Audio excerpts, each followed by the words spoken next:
Hello दोस्तों, स्वागत है आप सभी का आपके अपने channel UP triple S C अड्डा में। प्राचीन इतिहास के महत्वपूर्ण बहुविकल्पीय प्रश्नों की श्रृंखला में आज की वीडियो में हमने महाजनपद काल के टॉप 40 क्वेश्चंस को लिया है, जो कि आपके परीक्षा के दृष्टिकोण से अत्यंत महत्वपूर्ण है। आशा करता हूं कि आपको यह वीडियो बहुत ही पसंद आएगा। आप हमारे पिछले वीडियो जिसमें हमने हड़प्पा सभ्यता, वैदिक सभ्यता से संबंधित क्वेश्चंस को कराया था, आप उसे आई बटन पे क्लिक करके देख सकते हैं। तो चलिए शुरू करते हैं इस वीडियो को। यहाँ पर हमने पहला प्रश्न लिया है, 16 महाजनपदों की सूची में किस बौद्ध ग्रंथ से मिलती है? 16 महाजनपदों की सूची किस बौद्ध ग्रंथ से मिलती है? तो इसका करेक्ट आंसर हो जाएगा अगुंतर निकाय। बौद्ध ग्रंथ अगुंतर निकाय और जैन ग्रंथ भगवती सूत्र में 16 महाजनपदों की विस्तृत सूची प्राप्त होती है।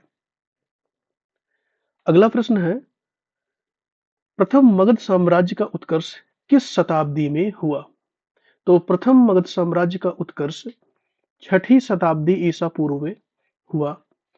हर्यक वंश के बिंबिसार के नेतृत्व में छठी शताब्दी ईसा पूर्व में मगध एक शक्तिशाली साम्राज्य के रूप में उभरा था।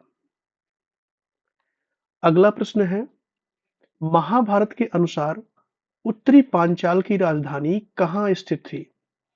तो महाभारत के अनुसार उत्तरी पांचाल की राजधानी अहिच्छत्र में स्थित थी।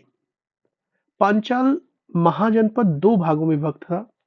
उत्तरी पांचाल की राजधानी अहिच्छत्र, जो कि बरेली के पास है, और दक्षिणी पांचाल की राजधानी कामपिल्ले थी।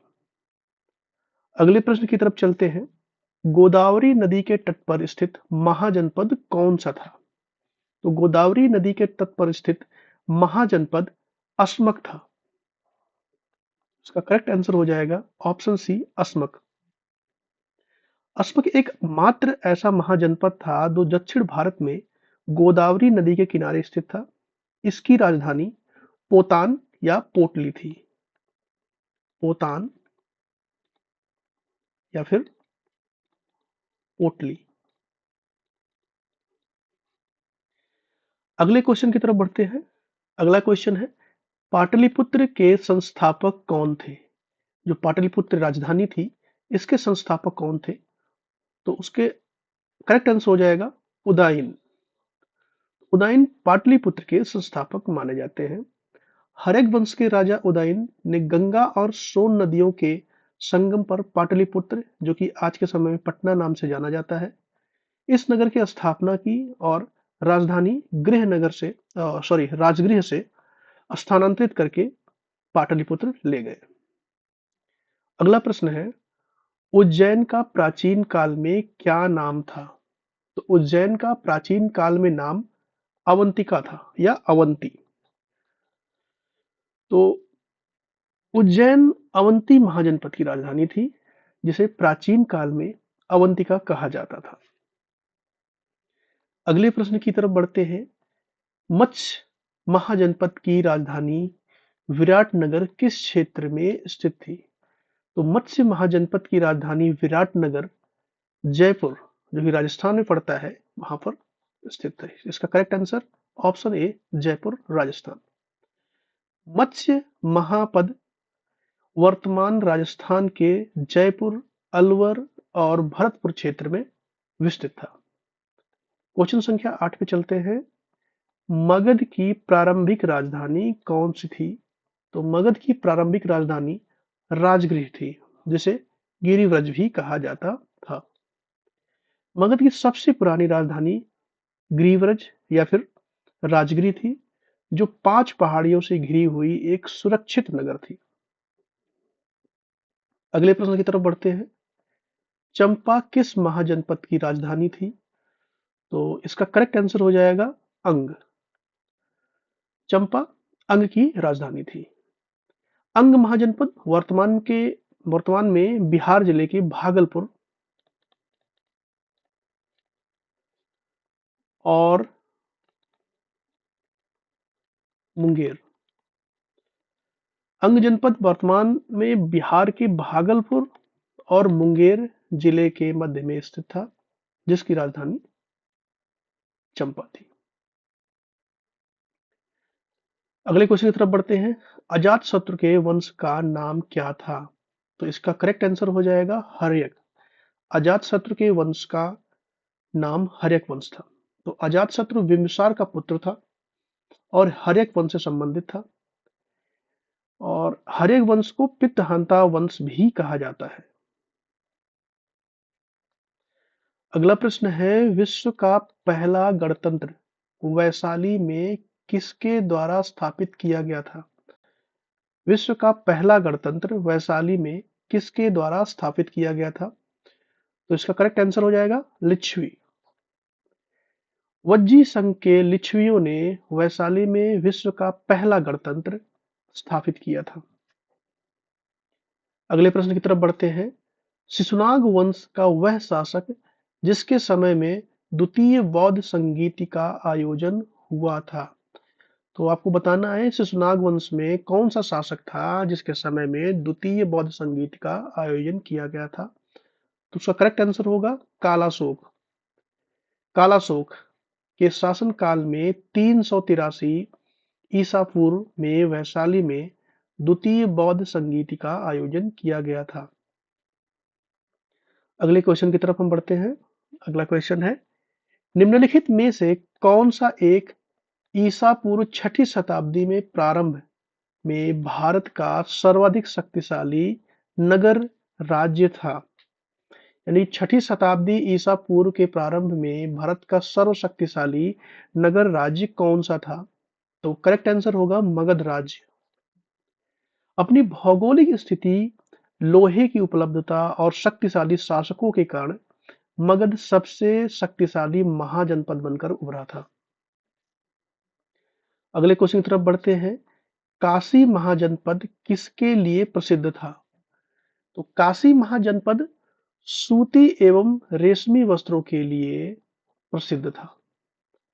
प्राचीन काल में काशी, जो कि अभी वाराणसी नाम से भी जाना जाता है, अपने उच्च गुणवत्ता वाले सूती और रेशमी कपड़ों के लिए विश्व प्रसिद्ध था। अगले प्रश्न की तरफ बढ़ते हैं। महाजनपद काल में श्रेणी शब्द का प्रयोग किसके लिए किया जाता था? तो महाजनपद काल में श्रेणी शब्द का प्रयोग व्यापारियों के संगठन को कहते थे। जो व्यापारियों का संगठन होता था उसे श्रेणी कहा जाता था। एक ही प्रकार का व्यवसाय करने वाले व्यापारियों या शिल्पकारों के समूह को श्रेणी कहा जाता था, जिसका अपना प्रमुख होता था। अगले क्वेश्चन की तरफ बढ़ते हैं। प्राचीन श्रावस्ती का नगर विन्यास किस आकृति का है? यानी कि आपको बताना है कि जो उत्तर प्रदेश में श्रावस्ती जिला है, प्राचीन भारत में भी उसका नाम श्रावस्ती था, उस नगर का विन्यास किस आकृति का है? तो इसका करेक्ट आंसर होगा अर्धचंद्राकार।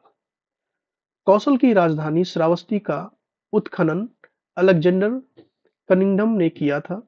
इसका जो नगर विन्यास है वो अर्धचंद्राकार पाया गया। अगले क्वेश्चन की तरफ बढ़ते हैं। छठी शताब्दी ईसा पूर्व में सुक्तिमती किसकी राजधानी थी? यानी कि महाजनपद काल में जो सुक्तमती थी वो किसकी राजधानी थी? तो इसका करेक्ट आंसर होगा चेदी की। चेदी महाजनपद आधुनिक बुंदेलखंड क्षेत्र में स्थित था, जिसकी राजधानी सुक्तिमती थी। महाभारत का प्रसिद्ध पात्र शिशुपाल यहीं का राजा था। शिशुपाल चेदी का राजा था। ठीक है। अगले क्वेश्चन की तरफ बढ़ते हैं। मगध के किस राजा ने राज्य के लोभ में अपने पिता की हत्या की और स्वयं अपने पुत्र द्वारा मारा गया? तो इसका जो करेक्ट आंसर होगा वो है अजातशत्रु। अजातशत्रु ने अपने पिता बिंबिसार की हत्या की और बाद में उसके पुत्र उदयीन ने उसकी हत्या कर दी। ठीक है। अजातशत्रु के पिता कौन थे? बिंबिसार। और अजातशत्रु किसके पिता थे? उदयीन के। तो अजातशत्रु ने बिंबिसार की हत्या की, उदयीन ने अजातशत्रु की हत्या की। इसी वजह से इसे पितृहंता भी कहा जाता है। अगले क्वेश्चन की तरफ बढ़ते हैं। नंद वंश का संस्थापक कौन था? तो नंद वंश का जो संस्थापक थे वह थे महापद्मानंद।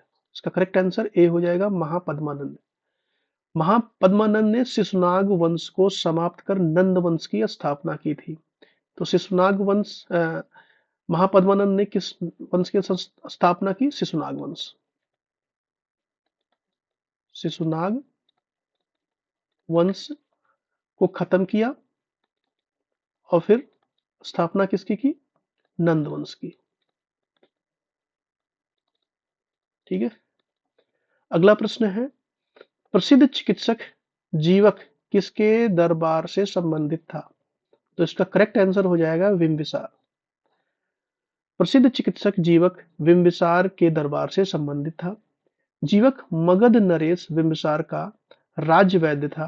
बिंबिसार ने उसे अवंती के राजा प्रद्योत के पांडु रोग के इलाज के लिए भेजा था। अगले क्वेश्चन की तरफ हम बढ़ते हैं। अगला क्वेश्चन है, वत्स महाजनपद की राजधानी कौन सी थी?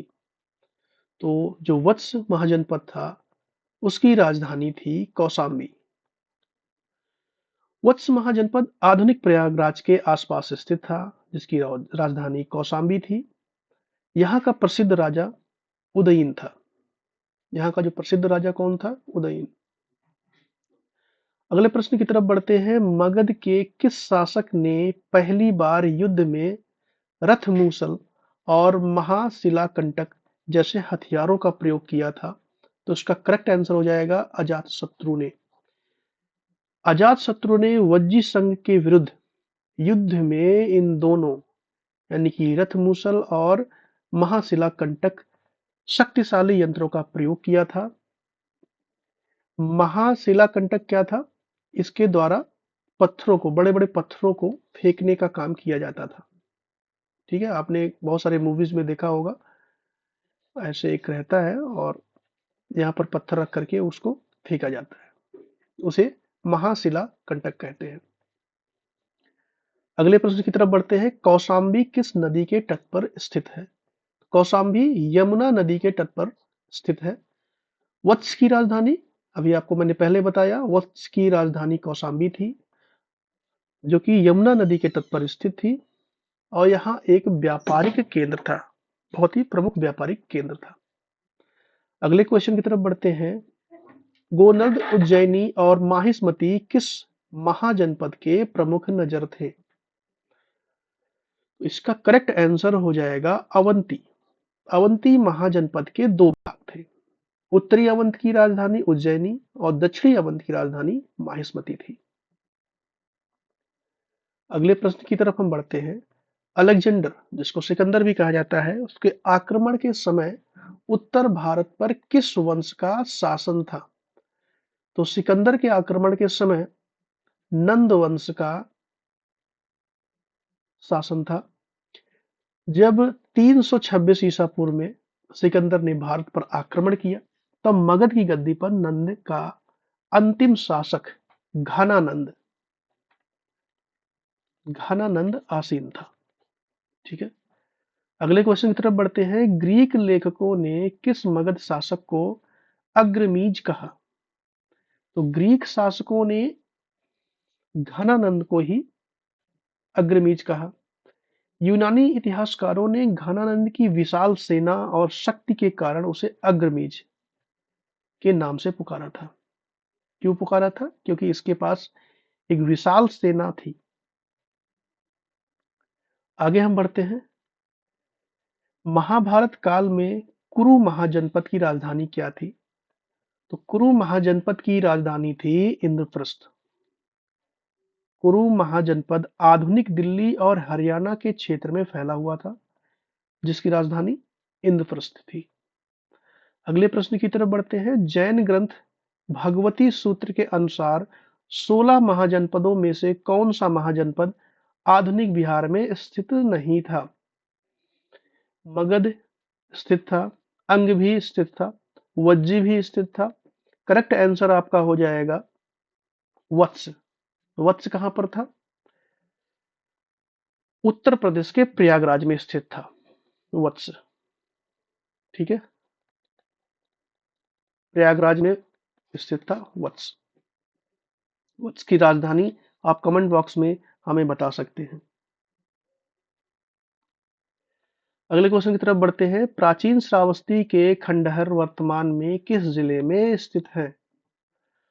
तो इसका करेक्ट आंसर हो जाएगा बहराइच श्रावस्ती, यानी बहराइच, कुछ भाग इसके बहराइच में पड़ते हैं और कुछ भाग इसके श्रावस्ती में पड़ते हैं। श्रावस्ती कहाँ पर है? तो वह वर्तमान में उत्तर भारत के श्रावस्ती जिले में राप्ती नदी के तट पर स्थित है। तो श्रावस्ती किस नदी के तट पर स्थित है? राप्ती नदी के तट पर स्थित है। अगला क्वेश्चन है, महाजनपद काल के दौरान किस धातु का उपयोग सबसे अधिक युद्ध उपकरणों के निर्माण में हुआ? तो महाजनपद काल में सबसे ज्यादा आपका लोहे धातु का प्रयोग किया गया था युद्ध उपकरणों के निर्माण में। मगध के उत्कर्ष का एक मुख्य कारण वहां पर लोहे की खानों की उपलब्धता थी, जिससे मजबूत हथियारों और कृषि उपकरणों का निर्माण संभव हो पाया था। अगले प्रश्न की तरफ हम बढ़ते हैं। साकेत और अयोध्या किस महाजनपद के प्रमुख नगर थे? साकेत और अयोध्या कौशल महाजनपद के दो भाग थे। ठीक है, कौन से दो भाग? एक उत्तरी कौशल था जिसकी राजधानी श्रावस्ती थी, एक दक्षिणी कौशल था जिसकी राजधानी कुशावती या फिर साकेत या फिर अयोध्या कह सकते हैं उसको। ठीक है, अगले क्वेश्चन की तरफ बढ़ते हैं। गांधार महाजनपद की राजधानी कहाँ स्थित थी? तो इसका करेक्ट आंसर आपका हो जाएगा तक्षशिला। तो तक्षशिला किसकी राजधानी थी? गांधार महाजनपद की। ये कहां पर है वर्तमान में? तो गांधार वर्तमान में पाकिस्तान और अफगानिस्तान के क्षेत्र में स्थित है। तक्षशिला के बारे में आपको बता दूं, विद्या और व्यापार का एक महान केंद्र था। अगले क्वेश्चन की तरफ हम बढ़ते हैं। कुशीनारा किस महाजनपद की राजधानी थी? तो कुशीनारा मल्ल महाजनपद की राजधानी थी। ठीक है, मल्ल महाजनपद एक गणराज्य था जिसकी दो राजधानियां थी। एक राजधानी थी आपकी कुशीनारा, एक राजधानी थी कुशीनारा, और जो दूसरी राजधानी थी वो थी पावा। दूसरी राजधानी थी वो थी पावा। कुशीनारा एक ऐसी जगह है जहां पर बुद्ध को महापरिनिर्वाण प्राप्त हुआ, जो कि आज के समय में कुशीनगर कहा जाता है। अगला क्वेश्चन है, हर्यक वंश किस शासक को कुड़िक कहा जाता था? तो हर्यक वंश में किस शासक को कुड़िक कहा जाता था? इसका करेक्ट आंसर हो जाएगा अजातशत्रु को। अजातशत्रु के बचपन का नाम कुड़िक था। उसने अपने पिता की हत्या कर मगध की सत्ता प्राप्त की थी। अब हम अगले क्वेश्चन की तरफ बढ़ते हैं। अगला क्वेश्चन है, छठी शताब्दी ईसा पूर्व में सिक्कों का प्रचलन किस नाम से हुआ था? तो छठी शताब्दी ईसा पूर्व में सिक्कों का प्रचलन आहत सिक्कों के नाम से हुआ था। ये भारत के प्राचीनतम सिक्के थे जो मुख्य रूप से चांदी के बने होते थे। इन पर प्रतीकों को ठप्पा मतलब पंच मार करके यानी कि दबा करके बनाया जाता था, इसीलिए इन्हें आहत सिक्के या पंच मार्क कॉइन कहते थे। अगला क्वेश्चन है, कंबोज महाजनपद अपनी किस विशेषता के लिए प्रसिद्ध है? तो करेक्ट आंसर इसका हो जाएगा श्रेष्ठ घोड़ों के लिए। उत्तरी पश्चिमी सीमा पर स्थित काम्बोज अपने उत्कृष्ट नस्ल के घोड़ों के लिए पूरे भारत में विख्यात था। अगले प्रश्न की तरफ हम बढ़ते हैं। मगध की गद्दी पर बैठने वाला पहला गैर क्षत्रिय शासक किसे माना जाता है? तो मगध की गद्दी पर बैठने वाला पहला गैर क्षत्रिय शासक महापद्मानंद था। पुराणों के अनुसार महापद्मानंद एक नाई का पुत्र था, माना जाता था कि महापद्मानंद एक नाई का पुत्र था और उसका पहला महान गैर क्षत्रिय सम्राट भी माना जाता है। ठीक है, अगले क्वेश्चन की तरफ बढ़ते हैं। सुरसेन महाजनपद की राजधानी क्या थी? सुरसेन महाजनपद की राजधानी मथुरा थी। इसका करेक्ट आंसर मथुरा हो जाएगा। सुरसेन महाजनपद आधुनिक ब्रजमंडल क्षेत्र में स्थित था और इसकी राजधानी मथुरा थी। यहाँ वधु वंश का शासक था। यदु वंश का शासक था। यदुवंश शासक। अगले प्रश्न की तरफ बढ़ते हैं। जीवक को किस राजा ने अवंती नरेश के उपचार के लिए भेजा था? हम पहले भी इस प्रश्न को डिस्कस कर चुके हैं। जीवक को किस राजा ने अवंती नरेश के उपचार के लिए भेजा था? इसका करेक्ट आंसर हो जाएगा बिंबिसार। बिंबिसार ने अपने राज्यवैद्य जीवक को अवंती के राजा प्रयोद के पांडु रोग के सफल उपचार के लिए भेजा था। अगले प्रश्न की तरफ, जो कि हमारा अंतिम प्रश्न है। छठी शताब्दी ईसा पूर्व में बलि क्या थी? मतलब बलि जो शब्द है वो किस काम के लिए प्रयुक्त होता था? तो वो है एक प्रकार का स्वैच्छिक या अनिवार्य कर, यानी टैक्स की बात हो रही है। ऋग्वैदिक काल में बलि प्रजा द्वारा राजा को दिया जाने वाला स्वैच्छिक उपहार था, लेकिन महाजनपद काल तक यह अनिवार्य भू राजस्व कर बना दिया गया था। दोस्तों, आपको ये वीडियो कैसा लगा आप हमें कमेंट बॉक्स में बता सकते हैं। इसी प्रकार हम अब अगला टॉपिक लेकर के आएंगे, जो कि इस वीडियो लिंक से आप देख सकते हैं। हमारा जो टॉपिक होगा मगध के उत्कर्ष से संबंधित होगा, मगध साम्राज्य से संबंधित हो जाएगा, और इसमें हम टॉप क्वेश्चंस लेकर के आएंगे। इससे इसके इस वीडियो को देखने से पहले आप सबसे पहले मगध के उत्कर्ष से संबंधित टॉपिक को पढ़ लीजिएगा, और रिवीजन पर्पस के लिए आप हमारे वीडियोस को देखिएगा। वीडियो देखने के लिए आपका बहुत बहुत धन्यवाद।